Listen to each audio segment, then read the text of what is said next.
Hello everyone, मैं कुसुम त्रिपाठी आपका अपने चैनल में स्वागत करती हूँ। मैं पिछले कुछ सालों से इंग्लिश पढ़ा रही हूँ और मैं जो ये वीडियो का जो एक कंप्लीट जो एक सीरीज़ लेके आई हूँ सिलेबस का, उसको लाने का ऑब्जेक्ट है कि यदि आप स्कूल में पढ़ रहे हैं तो आपका स्कूल का सिलेबस कवर हो, और यदि आप कंपटीशन की तैयारी कर रहे हैं तो आपको उसमें भी ये यूज़फुल हो, आपके लिए बेनिफिशियल हो। यदि आप इन वीडियोज़ को शुरू से देखते रहेंगे, जो बच्चे स्कूल्स में पढ़ रहे हैं, तो आप ये विश्वास मानिए कि आपका जो बेसिक कंसेप्ट है वो एकदम क्लियर हो जाएगा और जो आपके लिए कंपटीशन में भी बहुत ही बेनिफिशियल होगा।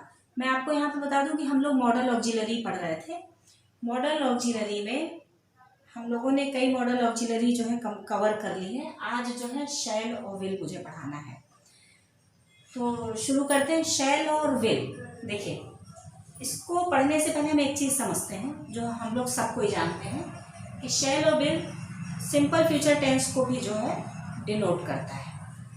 ठीक है, हम लोग जानते हैं कि फर्स्ट पर्सन का मतलब आई और वी के साथ हम शैल का यूज करते हैं, सेकेंड और थर्ड पर्सन के साथ विल का यूज करते हैं। तो ये क्वेश्चन सबके मन में रहता है कि ये कब जो है हेल्पिंग वर्ब बन जाती है और कब जो है ये मॉडल ऑक्सिलरी का काम करने लग जाती है। क्योंकि हेल्पिंग वर्ब का काम है टेंस को रिफर करना, टेंस को बताना कि जो है एक्शन इस टाइम पीरियड पे हुआ, और जो मॉडल ऑक्सिलरी है उसका काम होता है स्पीकर के मूड को बताना कि स्पीकर का जो मूड है वो क्या कहना चाहता है, वो क्या किस मनोभाव से बात कर रहा है। तो ठीक है, हम इसको समझने की कोशिश करते हैं। देखिए, हमने पढ़ा है, पहले अपना पिछला समझने की कोशिश करते हैं जो हमने पढ़ा है। देखिए, आई और वी शैल के साथ यूज होता है, हमने सबने पढ़ा है। विल सेकंड और थर्ड पर्सन के साथ हम लोगों ने पढ़ा है, ये सबको ही जानता है। तो ये अब मॉडल ऑक्सिलरी कैसे बन जाती है, देखिए ध्यान से समझिएगा।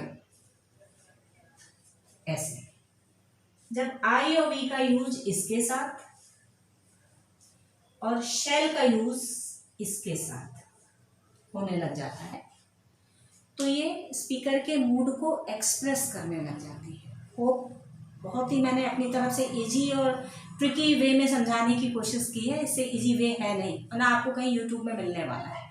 फिर से देख लीजिए, हम जानते हैं कि आई और वी शैल के साथ यूज होता है, या कह लीजिए शैल आई और वी के साथ यूज होता है। Will you he she it they इनके साथ यूज होता है, या कह लीजिए कि ही शी इट दे विल के साथ यूज होता है।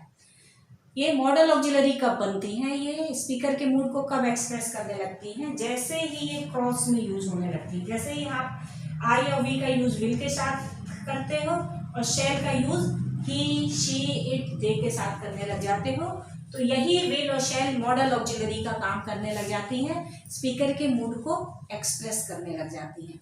आप इसको फटाक से नोट कीजिए, ये बहुत इंपॉर्टेंट पॉइंट है। आज के बाद आपको मेरे समझ में विल और शैल को लेके कोई कंफ्यूजन नहीं रहेगा। इसके बाद हम इस पर डिटेल में आगे चलते हैं, आप नोट कर लीजिए।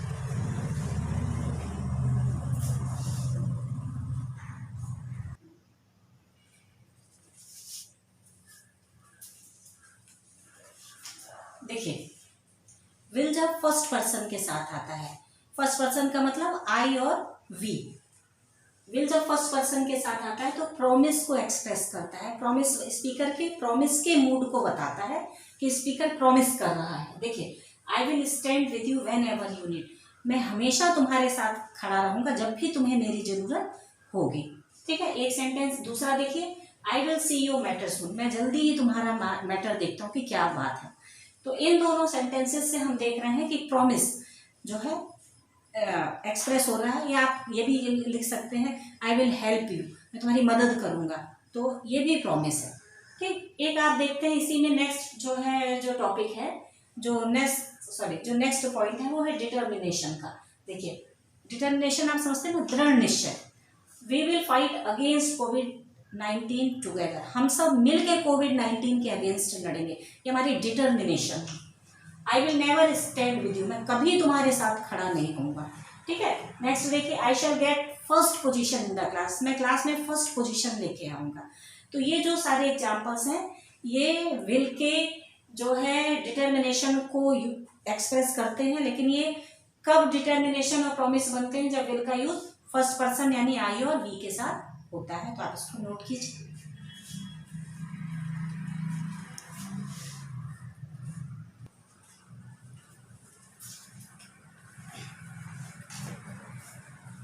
अब देखिए, विल के दो जो रूल्स थे वो हम लोगों ने पढ़ लिया। अब थर्ड समझते हैं।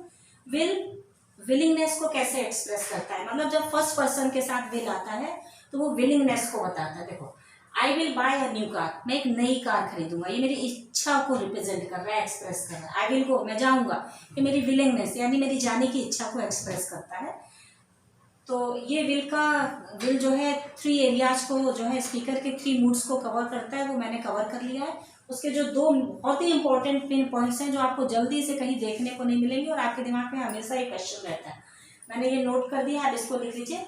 आई और वी के साथ जब भी शैल आता है तो वो सिंपल फ्यूचर टेंस बन जाता है, और आई और वी के साथ जब विल आता है तो वो प्रॉमिस, विलिंगनेस, डिटर्मिनेशन को एक्सप्रेस करता है। तो आप इसको नोट कीजिए। इसके बाद हम फिर फ्रेंड्स हम लोग जो है अब नेक्स्ट मॉडल ऑक्सिलरी में चलते हैं। वुड जो है विल का पास्ट होता है। मैंने आपको कहा था पहले शैल पढ़ाने को, लेकिन मैंने वुड इसलिए ले लिया क्योंकि अभी अभी हम लोगों ने विल कवर किया है, तो अब हम वुड को कवर कर लेते हैं। देखिए, वुड जो है विल का पास्ट टेंस होता है, और इनडायरेक्ट स्पीच में सबसे पहला जो इसका हम यूज समझते हैं वो इनडायरेक्ट स्पीच में समझते हैं कि कैसे होता है। देखिए, Ram said to me she will study. ठीक है, हम लोग जानते हैं कि अगर हमारी रिपोर्टिंग वर्ब पास्ट टेंस में है तो अंदर का टेंस चेंज हो जाता है। तो देखिए, Ram told me that she would, इस विल का वुड हो जाता है, कब हो जाता है, जब हम डायरेक्ट से इनडायरेक्ट में चेंज करते हैं। ठीक है, अब दूसरा देखिए, दूसरा कैसे चेंज होता है। Polite request in present, would जो है किस प्रकार से पोलाइट रिक्वेस्ट को प्रेजेंट टेंस में रिप्रेजेंट करता है। ये आप मत समझिएगा कि ये फ्यूचर में रिप्रेजेंट करता है। फ्यूचर टेंस मैंने यहाँ आपको बता दिया कि जो है वुड जो है विल का जो है पास्ट है तो ये पास्ट टेंस में रिप्रेजेंट करता है, नहीं, प्रेजेंट में ही जो है ये एक्शन हो रहा है, प्रेजेंट टेंस में ही ये एक्शन हो रहा है। देखिएगा, would you show me your mobile, क्या आप मुझे अपना मोबाइल दिखाएंगे। तो ये बहुत ही पोलाइट जो है एक एक्सप्रेशन है, जो एक्सप्रेशन कुड देता है सेम वही एक्सप्रेशन वुड भी देता है। ठीक है, दोनों का मतलब सेम होता है, दोनों का एक्सप्रेशन सेम होता है, दोनों का मूड जो होता है स्पीकर का, दोनों सेम मूड को एक्सप्रेस करते हैं।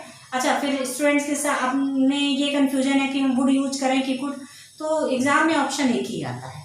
तो अगर वुड आएगा तो आप वुड कर लीजिएगा, अगर कुड आता है तो फिर आप कुड कर लीजिएगा। तो आप इसको नोट कीजिए, फिर हम इसके नेक्स्ट पॉइंट्स को नोट करते हैं।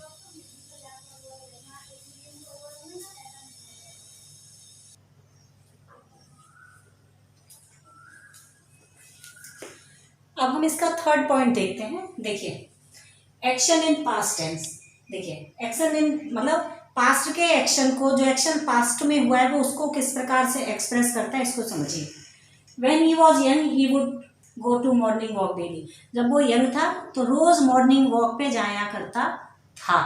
तो इस प्रकार से जो वुड है पास्ट में हुए एक्शन को एक्सप्रेस करता है। इसका जो नेक्स्ट पॉइंट है और लास्ट भी है यही, polite permission offer in interrogative sentence. तो आप देखिए ये किस प्रकार से पोलाइट परमिशन और जो है इंटेरोगेटिव सेंटेंस में एक्सप्रेस करता है। Would you like to spare some time with me, क्या आप पसंद करेंगे मेरे साथ कुछ समय बिताना। ये बहुत ही पोलाइट ऑफर है, ये को एक्सप्रेस कर पा रहा है। Would you mind if I see your new mobile, आप माइंड तो नहीं करेंगे तो मैं आपका नया मोबाइल देख लूँ। तो ये बहुत ही पोलाइट रिक्वेस्ट है। तो इस तरह से हम देखते हैं कि वुड जो है विल के पास्ट टेंस में भी जो एक्शन हुए हैं उनको भी एक्सप्रेस करता है, साथ ही साथ जो प्रेजेंट टेंस में कुछ एक्शंस हैं उनको भी एक्सप्रेस करता है। तो अब इसके बाद हम जो है शैल को कवर करते हैं।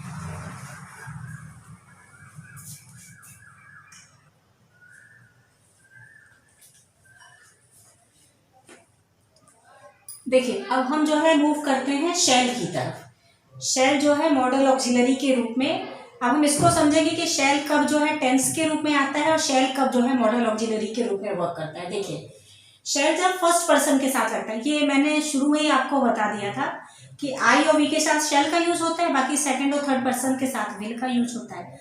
तो विल तो हमने समझ लिया, लेकिन शैल समझते हैं। शैल जब फर्स्ट पर्सन के साथ आता है, मतलब आई और वी के साथ आता है, तो ये टेंस को एक्सप्रेस करता है, फ्यूचर सिंपल फ्यूचर टेंस को सिंपली एक्सप्रेस करता है। लेकिन जब ये सेकंड और थर्ड पर्सन के साथ आता है तब ये जो है मॉडल ऑक्सिलरी का काम करता है। और अब हम ये समझते हैं कि किस प्रकार से स्पीकर के किस किस मूड को कवर करता है। देखिए, किस किस मूड को एक्सप्रेस करता है। देखिए, ही शी इट दे, ये सेकंड और थर्ड पर्सन है। ये देखिए, जब शेल सेकंड और थर्ड पर्सन के साथ आता है तो प्रॉमिस को बताता है, डिटर्मिनेशन को बताता है, कमांड को बताता है, लीगल नोटिसेस और ऑफिस रेगुलेशंस। ऑफिस रेगुलेशन से मेरा मतलब है कि जो ऑफिस के रूल्स और रेगुलेशंस होते हैं उसको डिलीवर करने में जो लैंग्वेज यूज होती है उसमें शेल का यूज होता है। आप इसको नोट कीजिए, फिर हम इसको 1 बाय 1 करते हैं।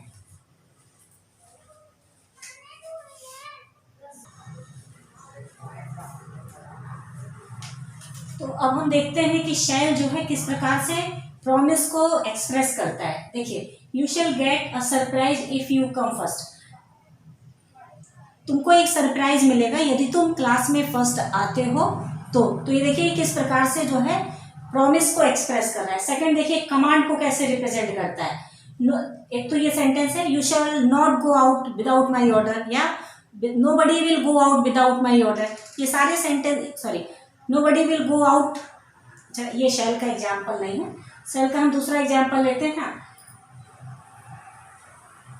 हाँ, nobody shall go out of the campus without my permission. तो शेल का एक ये भी एग्जाम्पल है जो कमांड को एक्सप्रेस कर रहा है। नेक्स्ट देखिए, डिटर्मिनेशन को ये कैसे एक्सप्रेस करता है। डिटर्मिनेशन का मतलब होता है दृढ़ निश्चय। जब आप किसी काम को करने का दृढ़ निश्चय कर लेते हैं तो फिर आप शेल का यूज करते हैं। देखिए, they shall finish the work within time, वो लोग अपना काम समय के अंदर पूरा कर लेंगे। तो ये एक डिटर्मिनेशन को एक्सप्रेस कर रहा है। सेकंड देखिए, फिर है लीगल नोटिस और ऑफिस रेगुलेशंस। लीगल नोटिस का मतलब होता है कि गवर्नमेंट की या कोर्ट की जितनी भी लीगल नोटिसेज आती है सब में शेल का यूज होता है सेकंड और थर्ड पर्सन के साथ। साथ ही साथ जो है, अगर आप ऑफिस में एम्प्लॉय होंगे तो आप भी जानते होंगे कि जब भी कोई ऑर्डर मिलता है तो वो शेल के साथ ही मिलता है। एग्जाम्पल हम लोग लेते हैं, उसको समझिए। Criminals shall be prosecuted, criminals prosecuted किए जाएंगे। ठीक है। नेक्स्ट देखिए, all the members will report by 8 AM, सारे मेंबर जो है सुबह 8 बजे रिपोर्ट करेंगे।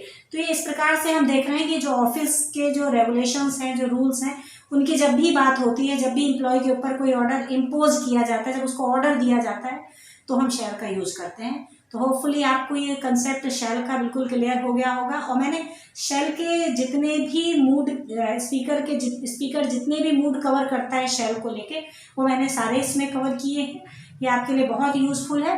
और मैं आपसे रिक्वेस्ट करती हूँ कि यदि आपको मेरी कंसेप्ट की डीलिंग अच्छी लगे तो please share, subscribe and like my channel. Thank you so much.